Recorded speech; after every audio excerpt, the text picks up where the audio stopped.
Hola, bienvenidos una vez más a este tiempo de estudio de la palabra de Dios de la Escuela Bíblica de Casa de Oración Cristiana. Preparémonos con el material, con la Biblia abierta en el capítulo 8 del libro de Mateo y comencemos con oración. Padre, gracias por la oportunidad nuevamente de conocerte más y más a través de tu palabra.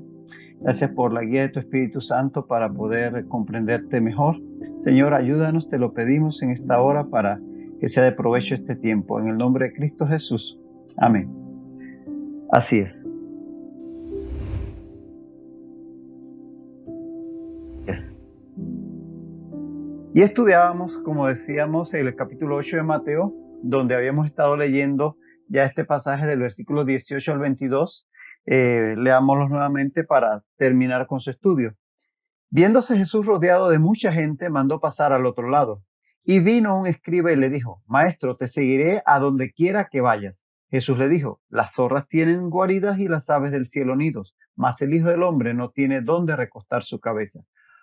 Otro de sus discípulos le dijo: Señor, permíteme que vaya primero y entierre a mi padre. Jesús le dijo: Sígueme, deja que los muertos entierren a sus muertos. Ya habíamos estudiado al primero que se le acerca a Jesús, al escriba, y habíamos visto pues las posibles motivaciones que le llevaban a ofrecerse de esa forma quizás irreflexiva. Pero no habíamos terminado de analizar la respuesta que le daba Jesús. Vamos a continuar allí. Decía Jesús: Las zorras tienen guaridas y las aves del cielo nidos, mas el Hijo del Hombre no tiene dónde recostar su cabeza.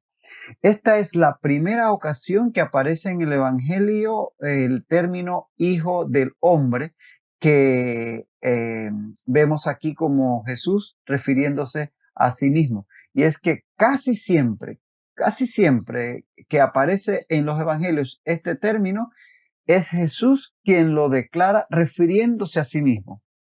Él se llama a sí mismo el Hijo del Hombre. Y es un término mesiánico en sí. Es un término mesiánico que su origen está en Daniel 7:13. En Daniel 7:13 puedes buscarlo, leerlo, subrayarlo o marcarlo. Dice así. Dice en Daniel 7:13: Miraba yo en la visión de la noche, y he aquí, con las nubes del cielo venía uno como un hijo de hombre, que vino hasta el anciano de días y le hicieron acercarse delante de él. En esa profecía de Daniel, esta visión que Dios le da al profeta tiene que ver con la venida del Mesías, en este caso el Hijo, al anciano de días, que es el Padre, y se le da autoridad sobre todos los reinos de la tierra al final de los tiempos. Y ese término, Hijo de hombre, se refiere al Mesías. Y es la única vez que aparece en el Antiguo Testamento y es donde es tomado y es entendido por los rabinos y demás que se refiere al Mesías.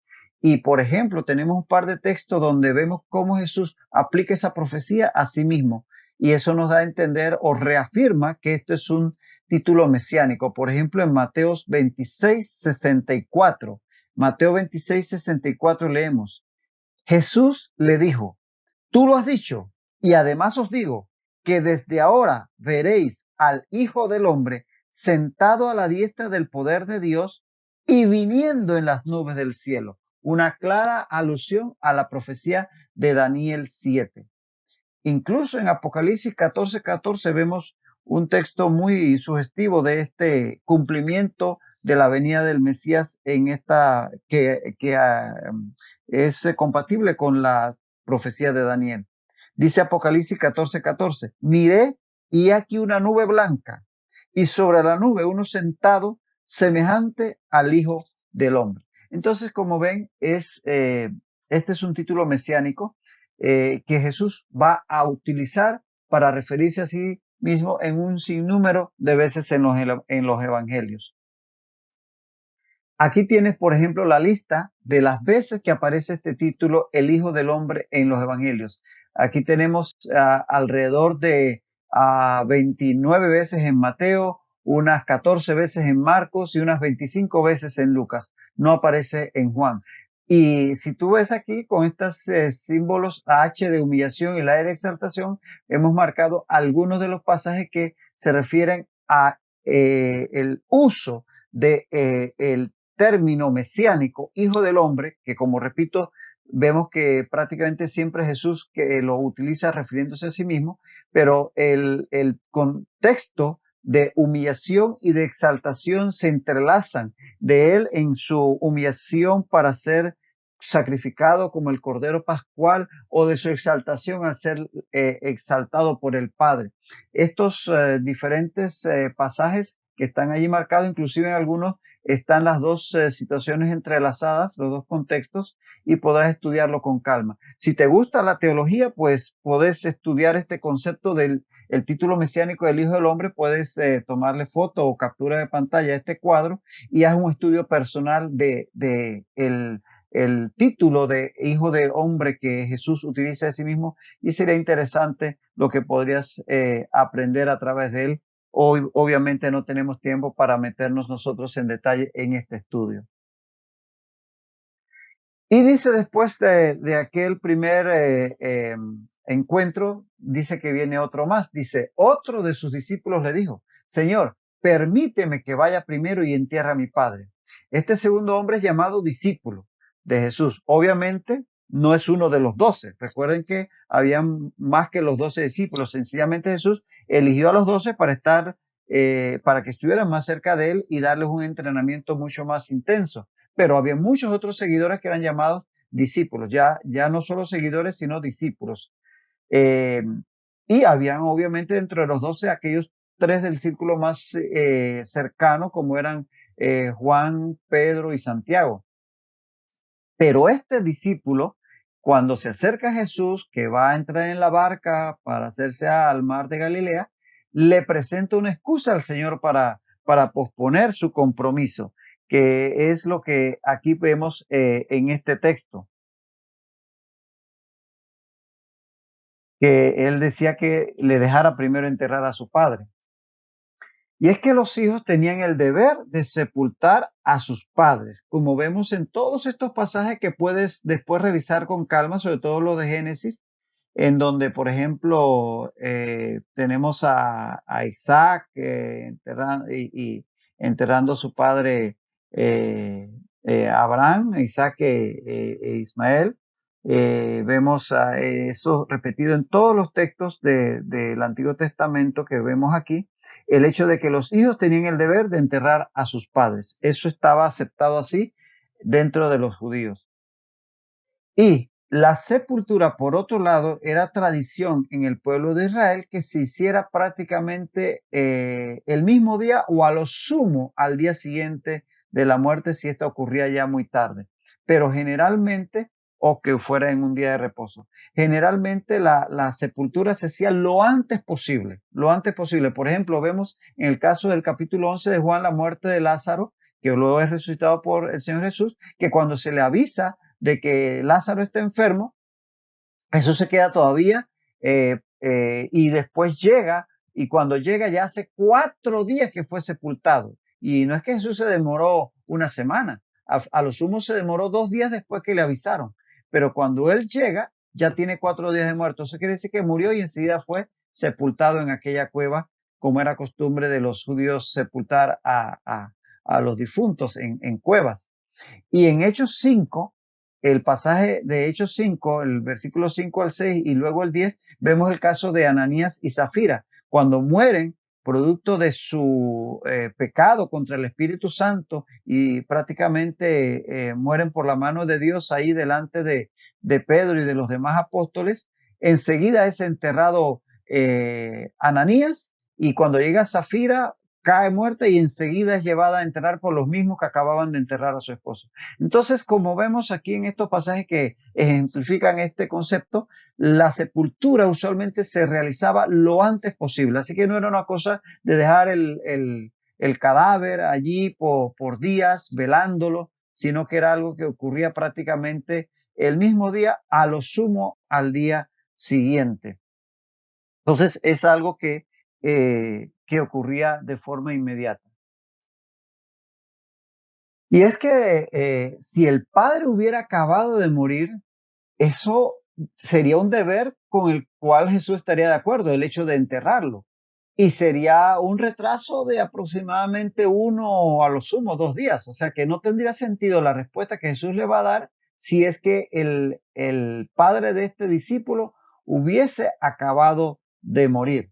Por tanto, no puede ser esa la situación. No puede ser que es que el discípulo le está diciendo, dame permiso, voy a mi casa, entierro a mi padre y regreso. No, no puede, no hace sentido.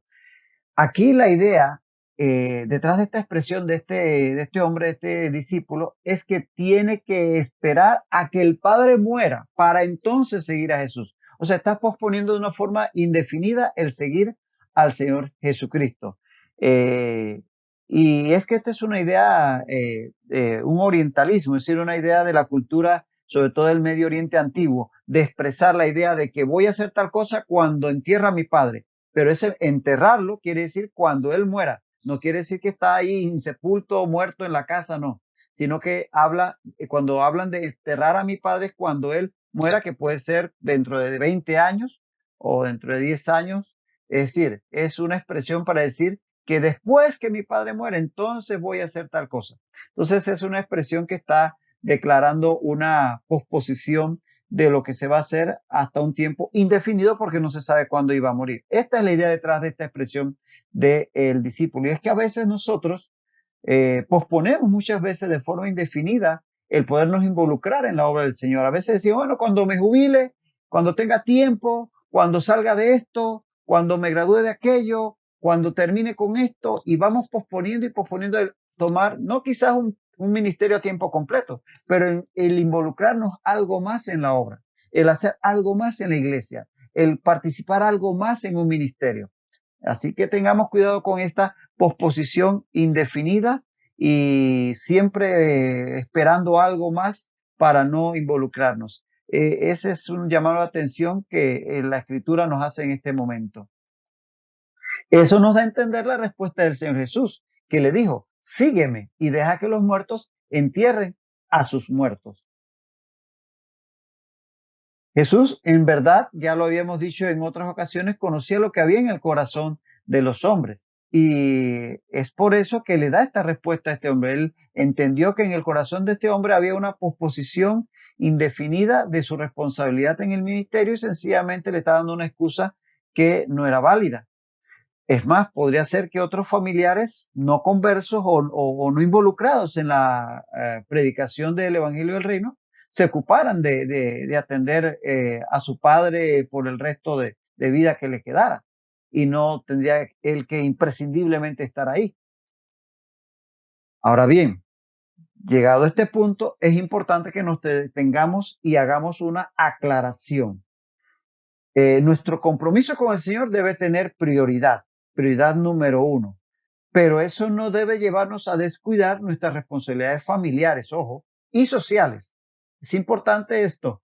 Fíjate que muchas veces a algunos por involucrarse de una forma demasiado apresurada y no planificada y demasiado quizás impulsiva en el ministerio han descuidado familias o han descuidado la atención de sus hijos durante su desarrollo y su crecimiento. Y por estar muy involucrados en la obra de la iglesia, sus hijos sencillamente se apartan.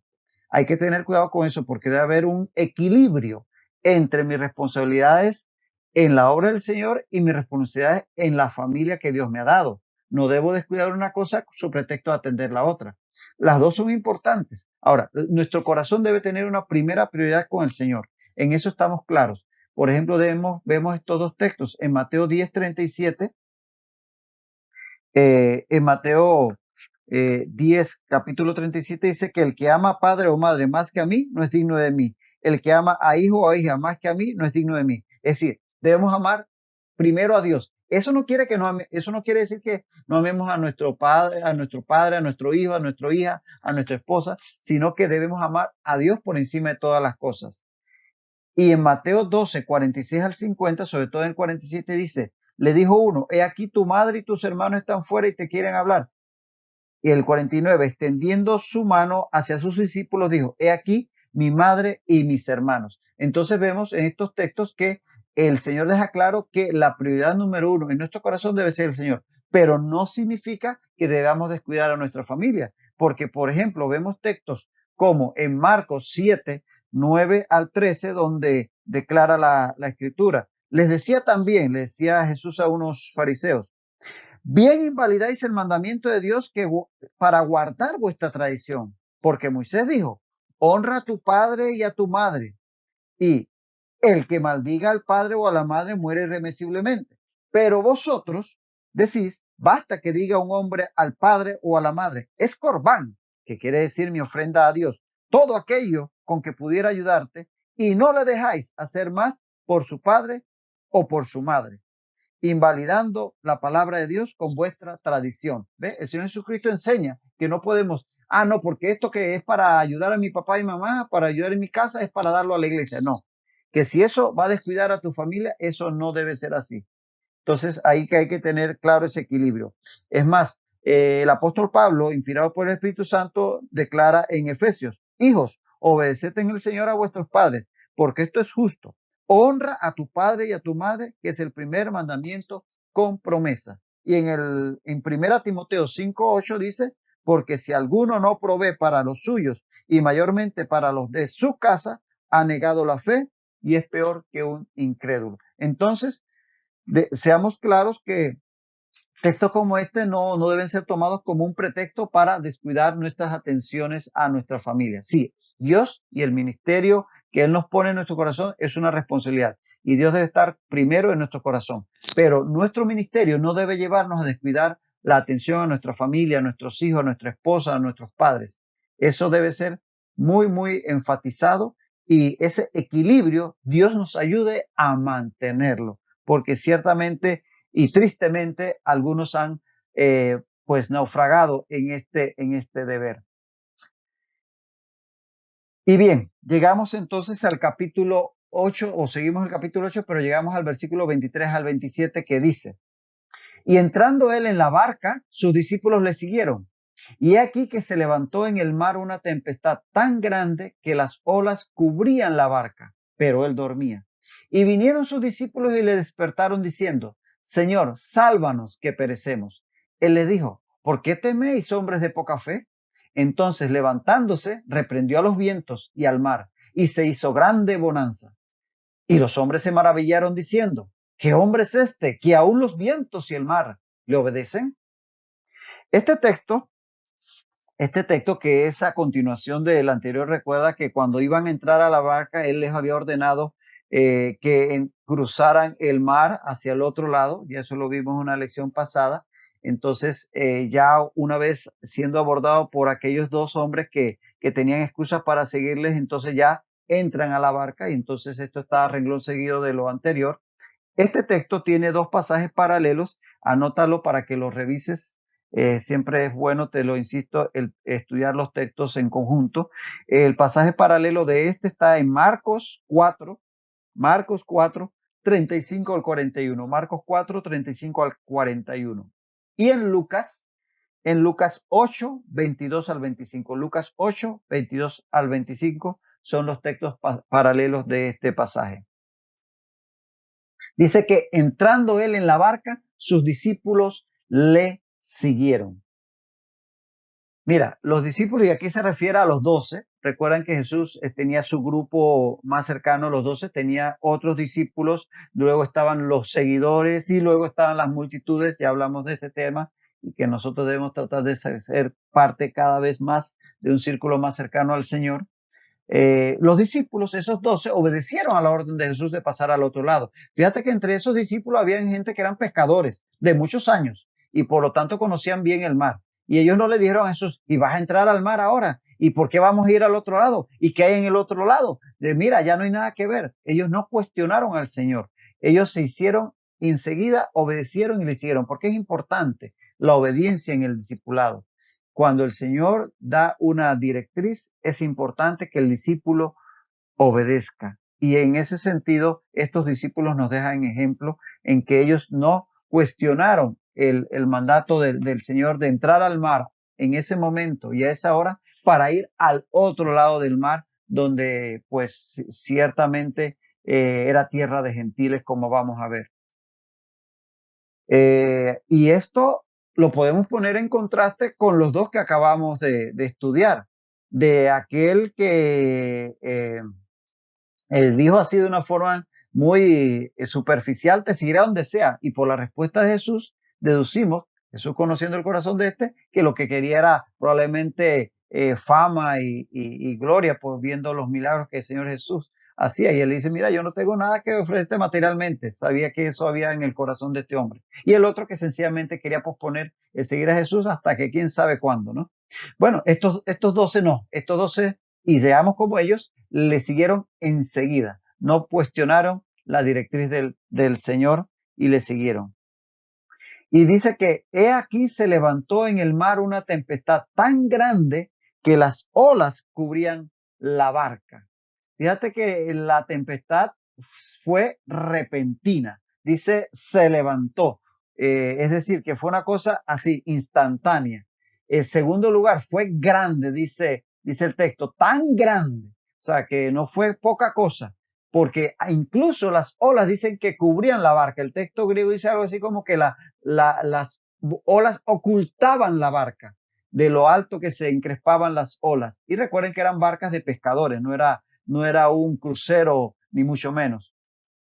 Y era violenta, porque fíjate que el término tempestad que aparece ahí en el texto griego es la palabra griega seísmos. Y seísmos ya te suena, ¿verdad? A sismos. Es la palabra para terremoto.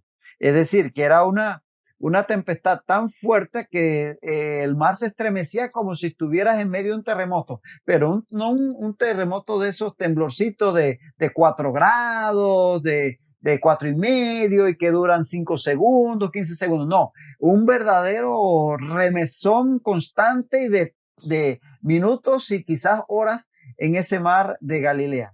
De ese tipo de tempestad estamos hablando. Y en este punto quizás sea interesante entender por qué se presentaban este tipo de tempestades repentinas, grandes y violentas en ese mar de Galilea.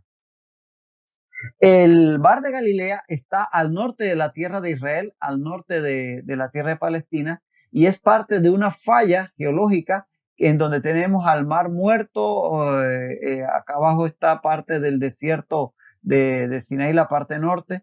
Aquí está el mar salado, el mar muerto, toda la valle, el valle que corre el río Jordán, el mar de Galilea, y esa falla sigue todavía hacia el norte. Y ahí está el mar de Galilea. El mar de Galilea, de hecho, es un lago, obviamente, muy pequeño, tiene apenas 11 kilómetros de ancho y 21 de largo de norte a sur. Y está en una gran depresión que, como decíamos, corre de sur a norte o de norte a sur, como lo quieras ver, en el parte este de Israel. Ahora, geológicamente, veamos esto. Geológicamente, esa falla donde está esa gran depresión donde está el mar de Galilea, viene desde el sur, desde África, donde está la gran depresión o valle del Rift, que es una hendidura en la tierra que corre a lo largo de todo el este de África y luego se une con la falla que separa la placa africana de la placa arábiga, la placa tectónica. Y esta falla sube por el Mar Rojo, por el fondo del Mar Rojo, entra por el Golfo de Acaba y entonces sigue hacia el norte por esta depresión que acabamos de mencionar, de que va desde el Mar Muerto hasta el Mar del Galilea y por la cual corre el río Jordán. Ahora, viendo esto en relieve, básicamente esta gran depresión, aquí vemos cortada la tierra en sentido transversal, esto es viendo de sur a norte esa depresión. Aquí estaría el mar Muerto, acá viene el río Jordán y más al norte estaría el mar de Galilea. De hecho, el mar Muerto es la depresión más profunda en la tierra de la superficie terrestre. Está 300, casi 400 metros debajo del nivel del mar. Acá estaría el nivel del mar Mediterráneo, estaría acá. El mar Muerto estaría casi 400 metros por debajo del nivel del mar, rodeado de estas paredes que se van descendiendo hacia esa gran depresión que, como decíamos, viene desde el sur, desde África. Y en sentido sur-norte, esto es como viendo ese corte de esta gran depresión, acá estaría el Mar Muerto y acá está el Mar de Galilea, que está alrededor de 200 metros todavía por debajo del mar Mediterráneo. Cuanto más profunda en la superficie de la Tierra un cuerpo de agua, más caliente es su superficie. De tal manera que el Mar Muerto y el Mar de Galilea son aguas muy calientes o calientes, por lo menos calientes, pero más calientes que la superficie que está a nivel del mar. Acá al norte está el Monte Hermón, que alcanza una gran altitud, tanto que su superficie o su cima está cubierta de nieve. De ahí bajan corrientes de aire frío que entran en esta especie de embudo que es esta gran depresión y se van comprimiendo, y al comprimirse cogen mayor velocidad, y con el aire caliente que sube del mar de Galilea forman tal turbulencia que se desarrollan tormentas repentinas, súbitas y muy tremendas. Eso explica el tipo de tormenta al cual se refiere el texto. El relieve de esta región nos permite comprender este tipo de eventos. Y es que una gran tormenta como esta definitivamente que era algo que no era inusitado que ocurriese, pero ten presente que estar en medio de una tormenta en el mar es de lo más terrible que puede sucederle a un ser humano. Por ahí hay un proverbio que alguien dice, quien quiera aprender a orar, hágase a la mar. Quien quiera aprender a orar, hágase a la mar, porque ciertamente enfrentar una tormenta en medio del mar es una situación que nos hace clamar a Dios. Y de hecho yo lo he dicho en algunas ocasiones, en mi concepto, en el mar nadie muere ateo. Nadie muere ateo, porque cuando una persona se enfrenta a una tormenta en el mar o un naufragio y que quede flotando en una tablita allá en medio del mar solitario, seguro que va a clamar a Dios, como le pasó a John Newton, el autor de Amazing Grace, aquel himno tan sublime. Ciertamente estar en el mar en medio de una tormenta es algo que nos hace clamar a Dios. Y a estos discípulos esta situación los llevó a clamar a Dios. Y dice que, pero él dormía. Jesús dormía en medio de la tormenta. Curiosamente es la primera ocasión que se menciona en los evangelios acerca de que Jesús estuviera durmiendo. Es la única que aparece. Eso es curioso, ¿verdad? ¿Y dónde aparece? En medio de una tormenta, el peor lugar quizás para dormir. Pero aquí Jesús nos está dando ejemplo. Primero, esto evidencia su humanidad. Recuerden, ya lo hemos dicho otras veces, teológicamente este concepto es importante.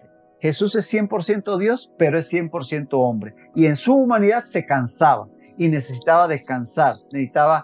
Y aquí está cansado y duerme, ciertamente. Y eso también nos enseña a nosotros que como seres humanos debemos descansar. No descuides tu descanso. Toma tiempo para descansar apropiadamente. Eso es parte de tus necesidades fisiológicas. Y no abuses de tu cuerpo sobre pretexto de que no, que tengo que hacer y tengo que hacer. Jesús mismo tomaba su tiempo para descansar.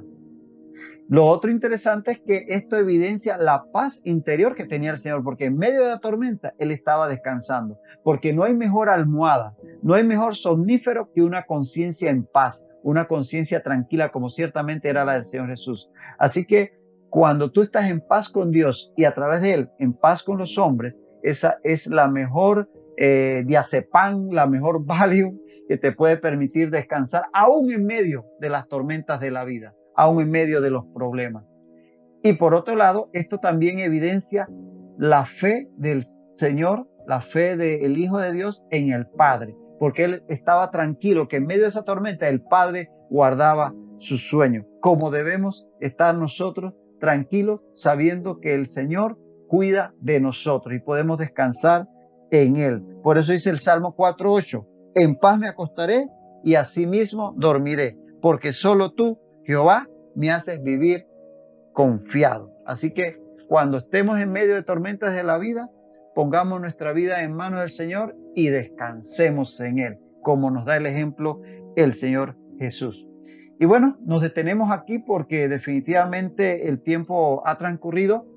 Ahí quedamos en medio de la tormenta, pero como el Señor Jesús en paz, en tranquilidad, y ahí nos lo vamos a encontrar en la próxima lección. Hasta entonces, que el Señor te bendiga ricamente.